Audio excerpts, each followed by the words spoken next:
കുറേ കൂടെ പരിഷ്കാരങ്ങൾ നടത്തിയാണ് ഇന്ന് നമ്മുടെ വിപണി സ്റ്റാർട്ട് ചെയ്യുന്നത്. കൃത്യം 4:30 മാത്രമേ വിപണി സ്റ്റാർട്ട് ചെയ്യത്തുള്ളൂ. 4:30 മുമ്പ് ആരെങ്കിലും വിൽപ്പനയ്ക്ക് ശ്രമിക്കുകയാണെങ്കിൽ അവരെ തടയുന്നതിനുള്ള ഉത്തരവാദിത്വം അവരോടൊപ്പമുള്ള മറ്റ് കച്ചവടക്കാർക്ക് തന്നെയാണ്. കാരണം പരാതി ഞങ്ങളോട് പറയരുതെന്ന് കൃത്യമായിട്ട് ഞങ്ങൾ അഡ്മിൻസ് പറഞ്ഞിട്ടുണ്ട്. നമ്മുടെ നാട്ടിലെ ഒട്ടുമിക്ക ഉൽപ്പന്നങ്ങളും ഇവിടെ വിൽപ്പനയ്ക്കായിട്ട് എത്തിയിട്ടുണ്ട്. അതേപോലെ തന്നെ കൃത്യമായിട്ട് ഓരോരുത്തർക്ക് സ്ഥിരമായിട്ട് നമ്മുടെ വിപണിയിൽ എത്തിക്കൊണ്ടിരുന്ന ആൾക്കാർക്ക് കൃത്യമായിട്ട് അവരുടെ നമ്പറുകൾ കൊടുത്തിട്ടുണ്ട്. ആ നമ്പറുകൾ അനുസരിച്ചാണ് ഇന്ന് ഇരിക്കുന്നത് ഇവിടെ.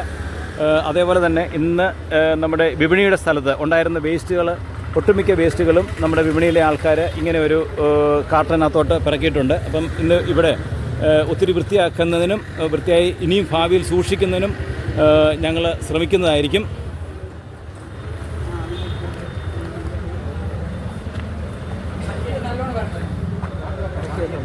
സാധനങ്ങളെല്ലാം പുറത്തോട്ട് ഇറക്കി വെക്കണേ. പുറകിലോട്ട്.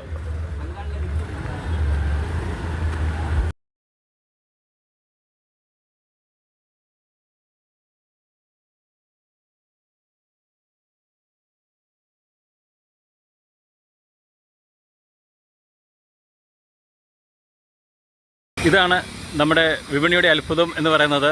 ഒരാൾ ചെങ്ങന്നൂർക്കാരൻ, ശാന്തമ്മ ചേച്ചി നെടുങ്കോട്, അതേപോലെ തന്നെ അടുത്തയാൾ കുമ്പനാട്, മറ്റേ മംഗലം. 4 ദേശങ്ങളിലുള്ള ആൾക്കാർ ഇവിടെ ഒരു 10-15 മിനിറ്റായിട്ട് കഥകളൊക്കെ പറഞ്ഞുകൊണ്ട് ഇങ്ങനെ നിൽക്കുകയാണ്. ഇതാണ് നമ്മുടെ വിപണി സമൂഹത്തിന് പഠിപ്പിച്ചു കൊടുത്തത്. ചേച്ചിയമ്മ വന്നിട്ട് അവർ പറഞ്ഞതിനകത്ത് അസൂയയോടെ അങ്ങോട്ട് നോക്കി നിൽക്കുവാണ്. അപ്പച്ചനോടെ ഭയങ്കര ആലോചനയിലാണ്, സീരിയസ് ആയിട്ട് എന്ത് ചെയ്യണം എന്നുള്ളത്. മോഹൻ ചേട്ടനാണെങ്കിൽ പിന്നെ സ്ഥിരം ആലോചനയിലാണ്. അങ്ങോട്ട് നോക്കിയാൽ കണ്ടില്ലേ? നമ്മുടെ അപ്പച്ചൻസിൻ്റെ സുരേഷ് ഇങ്ങനെ ചിന്തിച്ചുകൊണ്ടിരിക്കുകയായിരിക്കും, എന്തായാലും മറ്റൊരു രാജ്യത്ത് വന്നിട്ട്, മറ്റൊരു സ്റ്റേറ്റ് വന്നിട്ട് അവൻ്റെ ഒരു സൗഭാഗ്യം ശരിക്കും പറഞ്ഞു കഴിഞ്ഞാൽ ഈ നാട്ടിലെ ഒരു ജനക്കൂട്ടത്തിൻ്റെ ഭാഗമാകാനായിട്ട് പറ്റിയല്ലോ. ഇവിടെ കിടന്ന വേസ്റ്റുകളെല്ലാം മാറിയിരിക്കുവാണ്. ഇനി കുറച്ച് മാത്രമേ ഉള്ളൂ. അതൊക്കെ ഞങ്ങൾ പോകുന്നതിന് മുമ്പായിട്ട് ഈ ഭാഗമൊക്കെ കൃത്യമായിട്ട് ക്ലീൻ ചെയ്യും. പുതിയ ഓരോ എന്താ പറയുന്നത്, നമ്മുടെ പൗരബോധങ്ങൾ ഒരിക്കൽ കൂടി നമ്മൾ ജനങ്ങളെ ഓർമ്മിപ്പിക്കുക എന്നുള്ള ലക്ഷ്യമാണുള്ളത്. ഇവിടുത്തെ അവസ്ഥയെന്ന് പറഞ്ഞാൽ എല്ലാവർക്കും അറിയാം, പക്ഷേ ആരും ഒന്നും ചെയ്യത്തില്ല. ഇതാണ് ഇവിടുത്തെ അവസ്ഥയെന്ന് പറയുന്നത്. ഒന്നുകിൽ രാഷ്ട്രീയ പാർട്ടിക്ക് വേണ്ടി ചെയ്യും, അല്ലെങ്കിൽ മതത്തിന് വേണ്ടി ചെയ്യും, പക്ഷേ ജീവിക്കുന്ന ഭൂമിക്ക് വേണ്ടി ഒന്നും ചെയ്യത്തില്ല. ഇതേപോലെ തന്നെ നമ്മുടെ ഗ്രൂപ്പിലും കുറേ ഗൈഡ് ലൈൻസിൻ്റെ ആവശ്യമുണ്ട്. നമ്മുടെ വിപണിക്കോ അല്ലെങ്കിൽ നമ്മുടെ കൂട്ടായ്മയ്ക്കോ യാതൊരു പ്രയോജനമില്ലാത്ത ചില ആൾക്കാർ സ്ഥിരമായിട്ട് നമ്മുടെ ഗ്രൂപ്പുകളിൽ പരസ്യമിടുന്നുണ്ട്. ഇനിയും ദയവ് ചെയ്ത് അങ്ങനെയുള്ള ആൾക്കാർ നമ്മുടെ ഗ്രൂപ്പുകളിലേക്ക് പരസ്യമിടരുത്. ഇതൊരു സമൂഹത്തിൻ്റെ നന്മയ്ക്കും കൂടി വേണ്ടി ചെയ്യുന്നതാണ് നമ്മുടെ ഈ നാട്ടുവിപണികൾ എന്ന് പറയുന്നത്. അല്ലാതെ ഞങ്ങൾക്ക് വ്യക്തിപരമായിട്ട്, എന്നെ സംബന്ധിച്ച് ഒട്ടും വ്യക്തിപരമായിട്ടുള്ള താല്പര്യത്തിന് വേണ്ടി അല്ല ഞാനിത് ചെയ്തുകൊണ്ടിരിക്കുന്നത്. അതുപോലെ തന്നെ സനൽഭായി അങ്ങനെ തന്നെയാണ്, ജോസാറും അങ്ങനെ തന്നെയാണ്. അപ്പം നമ്മുടെ സമൂഹത്തിൽ പല മാറ്റങ്ങളും ആവശ്യമാണ്. നമ്മൾ ഇപ്പോഴും പല കാര്യങ്ങളും നമ്മൾ പിന്നോക്കാവസ്ഥയിൽ തന്നെ നിൽക്കുക എന്നുള്ളത് സംശയമില്ലാത്തൊരു കാര്യമാണ്. അപ്പം ആർക്കും നമ്മുടെ ഗ്രൂപ്പിലിടുന്നതിന് എന്തെങ്കിലും പരസ്യങ്ങളിടുന്നതിന് തടസ്സങ്ങളൊന്നുമില്ല. പക്ഷേ വിപണിയുമായിട്ട് സഹകരിച്ചിരിക്കണം. വീടുകളെ അധിഷ്ഠിതമായിട്ടുള്ള സംരംഭങ്ങളായിരിക്കണം, അല്ലെങ്കിൽ നമ്മുടെ ഗ്രൂപ്പിന് തുടർച്ചയായിട്ട് വന്നിട്ടുള്ള സംരംഭങ്ങളായിരിക്കണം. അത് പ്രത്യേകം ശ്രദ്ധിക്കുക. ഇദ്ദേഹം തന്നെ ഇന്ന് നമ്മുടെ വിപണി സ്ഥലത്ത് ആദ്യമായിട്ട് എത്തിയിരിക്കുന്നതാണ്. തേങ്ങയുണ്ട്, പച്ചച്ചക്കയുണ്ട്. അദ്ദേഹത്തിന് നമ്പർ അലോട്ട് ചെയ്തിട്ടില്ല. കൃത്യമായിട്ട് കാര്യങ്ങളൊക്കെ പറഞ്ഞ് അതനുസരിച്ച് അദ്ദേഹത്തിന് നമ്മുടെ അലോട്ട് ചെയ്തിരിക്കുന്നതിൻ്റെ അപ്പുറത്തായിട്ടുള്ള സ്പേസിൽ എല്ലാം അടുക്കി വെച്ചുകൊണ്ടിരിക്കുകയാണ്.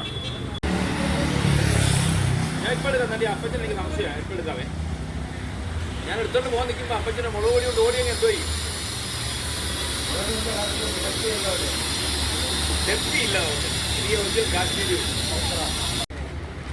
നമ്മൾ ഇന്നത്തെ വിപണിക്കും തുടർന്നുള്ള വിപണിക്കും കൃത്യമായിട്ട് ഇവിടെ ഓരോരുത്തർക്ക് സ്ഥിരമായിട്ട് വിപണി സ്ഥലത്ത് എത്തുന്നവർക്ക് വേണ്ടി നമ്മൾ സ്പേസ് അറേഞ്ച് ചെയ്തിട്ടുണ്ട്.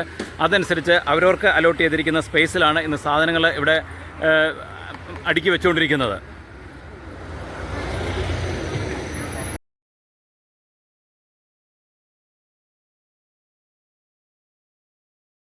आपका नाम क्या है? सुरेश। अपचन का आदमी है, हम लोग सामान बेचता है। यहाँ बहुत कचरा था, ये कचरा सफाई करके कितना हम भी सफाई करके सामान बेचता है. നാടിന് വേണ്ടിയുള്ള നല്ല പ്രവർത്തികൾ ചെയ്യാനായിട്ട് പൊതുജനങ്ങൾ എല്ലാവരും കൂടി നിസ്സാരമായ രീതിയിൽ ചെയ്യാവുന്ന കാര്യങ്ങളേ ഉള്ളൂ. റോഡിലെ വേസ്റ്റ്, വണ്ടിയെ വരുന്ന വേസ്റ്റ് കൊണ്ടുവന്ന് റോഡിൽ തള്ളാനല്ല. അപ്പോൾ എന്ത് നമ്മൾ കണ്ടാലും റോഡിൽ നമ്മുടെയാണെന്ന് നമ്മൾ മനസ്സിൽ ചിന്തിക്കണം. അങ്ങനെ ഒരു മനസ്സ് എല്ലാവർക്കും ഉണ്ടാകണം. ഇതുപോലുള്ള നല്ല കാര്യങ്ങൾ എല്ലാവരും ചെയ്യാൻ മുന്നോട്ട് വരണമെന്നാണ് ഞങ്ങൾക്ക് ഇതിന് പ്രത്യേകം പറയാനുള്ളത്.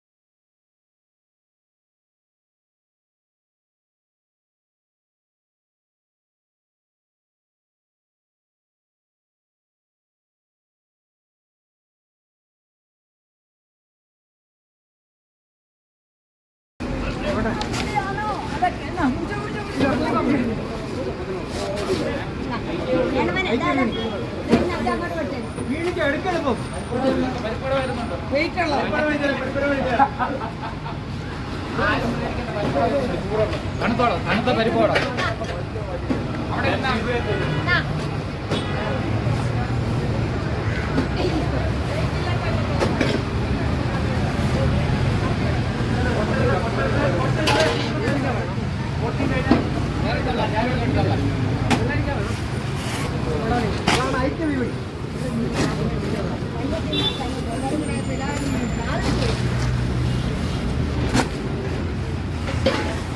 ജെയിംസ് സാറിന് 4 മണിക്ക്